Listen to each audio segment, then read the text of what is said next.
ڕێگای گوندەکانی شیوەچنار و دۆڵانە و مەزرینان و قورتەپەن و گەروەزین و هێزەبورە و کانیەسێوە لە ناحیەی سمیلانی سەر بە قەزای چۆمان لە پارێزگای هەولێر. بە درێژایی 34 ساڵی تەمەنی حکوومەتی هەرێمی کوردستان ڕێگاکە قیڕی بەخۆوە نەبینیوە. دانیشتوانی ئەو گوندانانی گەرانن لەوەی تاوەکو ئێستا ئاوڕیان لێ نەدراوەتەوە و دەڵێن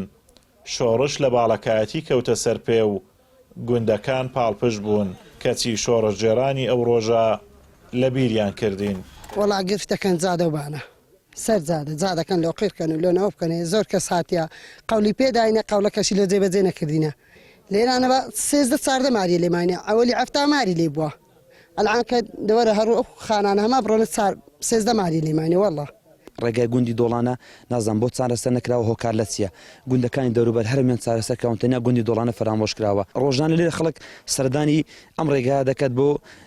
کاری ڕایەکان و هاتوچۆی ئەم ڕێگایان خەڵکی ئەم گوندە فەرمانبەری حکوومەتن دەچن بۆ سمیلان یانە ڕێگاکە زۆر سەختە زیادە ڕۆی و هەربژدار نیش ڕۆی ئەمە ماینەوە لەو جێلانی مام عالی حەمەدەمین دۆڵانی دەڵێت دەسەڵات لە کاتی هەڵبژاردننی پەرلەمانی کوردستان بەڵێنی پێداین ڕێگاکەمان بۆ قیرتاو بکات بەڵام خاوەن بەڵێنی خۆیان نەبوون و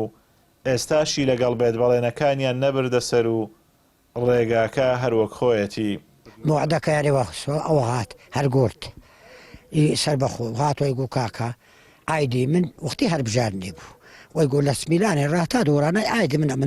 لۆ قیڕەکەم کەیفی هەموو دنیایان بەخۆ هات دوایە وەڵایە زیادە ڕۆی و هەربژدار نیش ڕۆی ئەمە ماینەوە لەو جێلانیش عیدی حکومەتینە حکومەت ئیلاجەشن لێ بکەت و دەگەنا بازێکن لۆ دیار کە برابارەکەین و ئەمەش لێن دەرنامێنین گوندی با و باپیرانە یەک بەشەریش پێشی من گوند لە ئینتیبازەی ئاوەدان نەکردیتووە ئاف و مافیشنی لە سەدانا لەسەر ئەو شۆڕشی چ ئەشنە باشن لۆ نەکراوتەوە.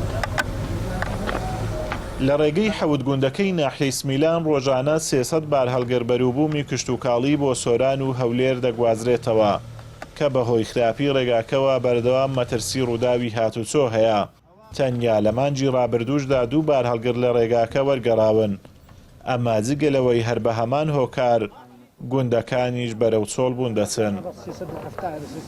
دێهاتەکان سەرچاوێکی گرنگن بۆ بەرهەمهێنانی بەرهەمی کشت و کاڵ و بەرهەمەکانی شیر بەڵام دوای 34 ساڵ لە حکومڕانی خۆماڵی تاوەکو ئێستا نەتوانراوە 5 کیلۆمەتری گوندەکان قیرتاو بکرێت ئەگەرچی شۆڕش لە سەرشانی ئەم هاوڵاتیانە بووە بەڵام تاوەکو ئێستا حکوومەت وەفای بۆیان نەبووە. ئازاد ومەراوی کەناڵی ئاسمانی پەیام دۆڵی ڕووس لە دەڤەری باڵەکایەتی.